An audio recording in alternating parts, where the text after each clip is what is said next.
तारीख के झरोकों से आज के टॉपिक गौ माता की वजह से शिकस्त, ताजर की अयारी, शबवेज, बहिरा रूम, तारुस, हजाज बिन यूसुफ का अजीब वाक़या। गौ माता की वजह से शिकस्त। मोहम्मद गौरी ने जब दूसरी मरतबा दिल्ली पर हमला किया तो अपनी फ़ौज के आगे गायों का बहुत बड़ा गला कर दिया और इसकी आड़ में पेशकदमी जारी रखी। गायों के एहतराम के सबब चौहान अपनी तलवारें बंद किए पीछे हटते रहे और मोहम्मद गौरी की फ़ौज आगे बढ़ती रही, यहाँ तक कि उन्होंने गायों की ढाल की आड़ में दिल्ली फतह कर लिया और चौहान गायों को काटकर तुर्कों तक न पहुंच सके, यूं लड़े बगैर दिल्ली फतह हो गया। ताजर की अयारी। अंग्रेजों का बरे-सग़ीर में नज़ूल तारीखी दिलचस्पी का हामिल है। अजीम मुग़ल बादशाह शाहजहां की बेटी एक हादसे में आग से झुलस गई। अंग्रेज डॉक्टर की मेसाई ने इसे सेहत दी तो एहसानमंद बादशाह ने बतौर अज़हारे ममनूनियत कंपनी को तजारती हकूक मरहमत कर डाले। यही हुक्म बरे-सग़ीर की तारीख में अहम संगे मील साबित हुआ। अंग्रेजों ने साहिल समंदर पर बेशुमार छोटे बड़े किले तामीर किए और इनमें डाकुओं से बचाव के बहाने असलहा ज़ख़ीरा कर लिया। वो असलहा बाद-ए-आज़म मुग़लिया हुकूमत के खिलाफ इस्तेमाल हुआ और यूं अयार ताजर मालिक बन बैठा। गोया गरम मसालों से शुरू होने वाली तजारत ने इंसानों और फिर मुल्कों को भी अपना ग़ुलाम बना लिया। शबदेज़। ईरान के बादशाह खुसरो के पास बहुत ही नादिर अशिया थी और इसके दरबार का अजूबा एक घोड़ा भी था। यूं तो खुसरो के पास 50,000 घोड़े, 12,000 ऊँट और 1,000 हाथी थे, लेकिन वो घोड़ा जिसका नाम शबदेज़ था इसकी सवारी के लिए मखसूस था। ये निहायत असील और खूबसूरत था और मौरख़ीन के मुताबिक आबो आतिश की सफ़ात का मुजस्मा था। जिस तरह रुस्तम की वजह से इसका घोड़ा रक्स बेहद मशहूर हुआ, इसी तरह खुसरो का शबदेज़ का ये घोड़ा बेहद मशहूर हुआ। मशहूर रवायत है कि ये घोड़ा खुसरो को इस कदर अजीज था कि वो कहता था कि जो शख्स भी इस घोड़े की मौत की खबर इस तक पहुंचाएगा इसका सर कलम कर दिया जाएगा। फिर अचानक ऐसा हुआ कि शबदेज़ नाम का ही घोड़ा बीमार हो गया और आखिर कुछ दिनों बाद मर गया। खुसरो के लिए इसका मरना एक बहुत बड़ा हादसा था। जान के खौफ से कोई शख्स अब ये इतला बादशाह को न देना चाहता था, लेकिन खबर भी बाहर सूरत पहुंचानी थी। आखिर दरोगा अस्तबल ने खुसरो परवेज के मशहूर गवैये बारबत को वसीला बनाया। बारबत ने खुसरो परवेज के हजूर गा कर शेर पढ़े, जिनका मजमून कुछ यूं था: शबदेज़ ना अब दौड़ सकेगा, ना चल सकेगा, ना सो सकेगा। ये सुनकर खुसरो परवेज चौंक कर बोला, शबदेज़ मर गया? बारबत ने कहा, हजूर यही फरमा रहे हैं और किसी की ये जुर्रत नहीं हो सकती। बारबत ने कहा। इस पर बादशाह बोला, बहुत खूब, तूने अपने आप को बचा लिया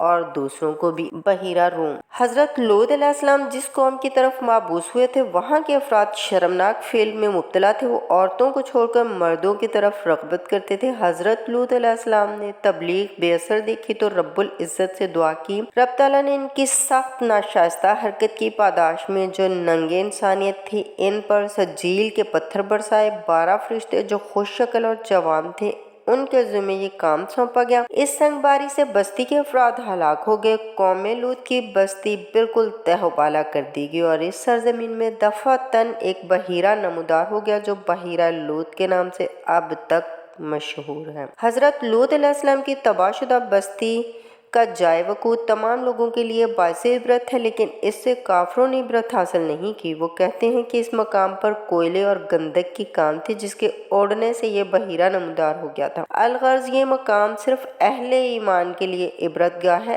अहले कुफर इसे सबक नहीं सीखते। बहिरा लूत का पानी ऐसा तलख और बुदबुदार है कि कोई जीरू इसको इस्तेमाल नहीं कर सकता और इसके किनारे कोई दरख्त भी नहीं उगता।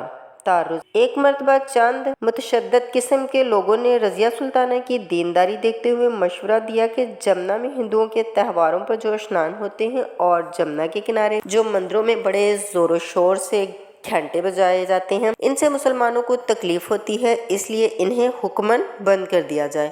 अपने मौक़िफ़ को तक़वियत पहुँचाने के लिए मशवरा देने वालों ने सुल्ताना के बाप अल्तमश की मिसाल भी पेश की कि उन्होंने अपने अहद में महाकाल मंदिर मिस्मार करा दिया था। आप भी जमुना के किनारे जितने मंदिर हैं मिस्मार करा दें। इत्तफाक से सादुद्दीन कर्दी, जो इस ज़माने के एक मोतबर आलम थे, इनको इस बात का पता चल गया। वो फ़ौरन सुल्ताना के पास गया और कहा, ए सुल्ताना, लोगों की बातों में میں نہ آنا۔ آپ کے والد نے جو مہاکال مندر ڈھایا تھا وہ خود اس مندر کے برہمنوں کی التجا پر مرمت کیا گیا تھا۔ سبب اس کا یہ تھا کہ وہاں آوارگی کا اڈا بن گیا تھا اور لوگ پوجا پاٹ کے بہانے وہاں آ کر فحش حرکات کرتے تھے۔ اے سلطانہ، اسلام نے غیر مسلموں کی عبادت گاہوں کو ڈھا دینے کی سختی سے مخالفت کی ہے۔ صحابہ کرام رضوان اللہ تعالیٰ علیہم اجمعین نے ایران فتح کیا تو وہاں زرتشتی مذہب قائم تھا۔ بے شمار آتش کدے روشن تھے، لیکن انہوں نے فاتح ایران ہونے کے باوجود وہاں کے آتش کدوں کو مسمار نہیں کیا اور زرتشتیوں کو ان کی رسمیں ادا کرنے کے حق سے محروم نہیں کیا۔ دور نہ جائیں، ہندوستان میں محمد بن قاسم کی مثال لے لیں۔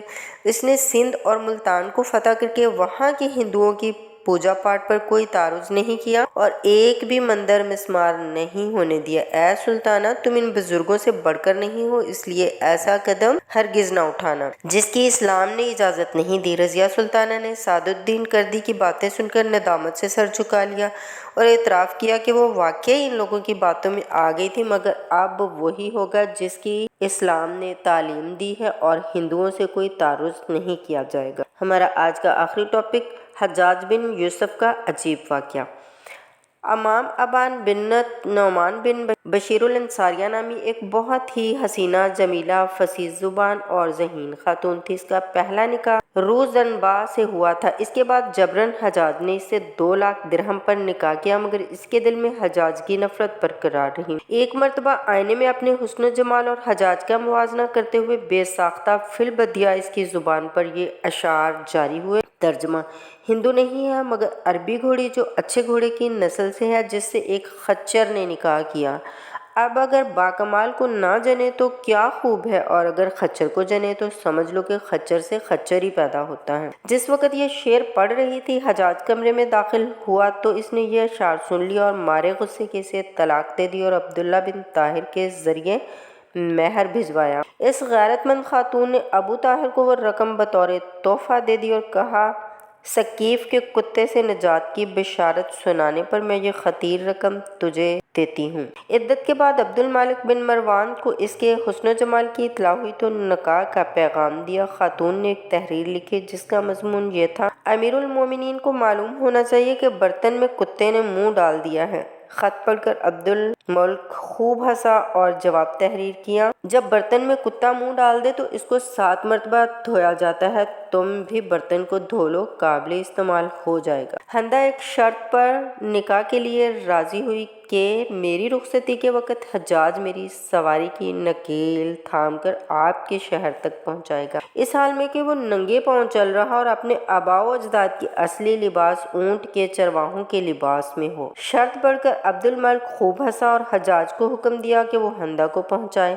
بادشاہ کے حکم کے سامنے حجاج بے بس ہو گیا۔ جب حجاج ہندا کی اونٹنی کی نکیل پکڑ کر جا رہا تھا تو ہندا نے دائیا سے کہا، ذرا مخمل کا پردہ ہٹاؤ۔ پھر حجاج سے کہا، اے شتربان، ہمارا ایک درہم گر گیا ہے، اٹھا کر دے۔ ہندا نے نیچے دینار پھینک دیا تھا۔ حجاج زمین پر درہم ڈھونڈنے لگا، پھر اس نے کہا، یہاں پر دینار ہے، درہم نہیں۔ ہندا نے کہا، نہیں، وہ تو درہم ہی تھا۔ اس نے کہا، نہیں، دینار ہے۔ حجاج نے یقین دلایا۔ ہندا ہنس کر بولی، میں اللہ کا شکر ادا کرتی ہوں، گرا تو میرا درہم ہی تھا مگر اس نے مجھے دینار عطا کیا، تجھ حقیر کے بدلے عبد الملک بن مردان جیسے بادشاہ کی زوجیت کا شرف بخشا۔ حجاج پوری بات سمجھ گیا اور بے حد شرمندہ ہوا اور اس سے کوئی جواب نہ بنا۔ اس طرح ہندا عبد الملک بن مردان کے پاس پہنچ گئی